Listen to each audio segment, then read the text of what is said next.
പൊതുസമൂഹത്തെയും ഒരു രാജ്യത്തിൻ്റെ പൊതുഭരണം നടത്തുന്ന സർക്കാരിനെയും വിമർശിക്കുമ്പോൾ ഭരണം നടത്തുന്ന പാർട്ടിയുടെ ചില തൽപര കക്ഷികൾ വിമർശിക്കുന്നവരെ കൊഞ്ഞനം കുത്തുകയും കളിയാക്കുകയും ചെയ്യുക സ്വാഭാവികമാണ്. അത്തരം ചില കമൻറ്റുകൾ എനിക്കെതിരെയും വരുന്നുണ്ട്. എന്നാൽ ഈ വിമർശനം എന്നുള്ളത് വിദ്യാഭ്യാസത്തിൻ്റെ 4 പടവുകളിൽ 3ാമത്തെ പടവാണ് എന്നുള്ളത് ഇക്കൂട്ടർ മനസ്സിലാക്കാതെ പോകുന്നു.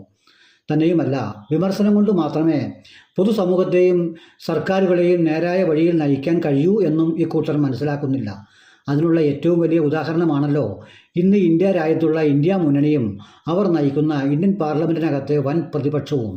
കഴിഞ്ഞ സർക്കാരിൻ്റെ കാലത്ത് ന്യൂനപക്ഷമായിരുന്നു പ്രതിപക്ഷം. അതിനാൽ ചോദ്യം ചെയ്യപ്പെടാനോ വിമർശിക്കാനോ പാർലമെൻറ്റിനകത്ത് ഒരവസരവും ഉണ്ടായിരുന്നില്ല. അതിനാൽ ഇന്ത്യയിലെ മഹാഭൂരിപക്ഷം ജനങ്ങളും ഭീതിയിലായിരുന്നു ജീവിച്ചു പോന്നിരുന്നത്. അതിനൊരു മാറ്റം വന്നിരിക്കുന്നു.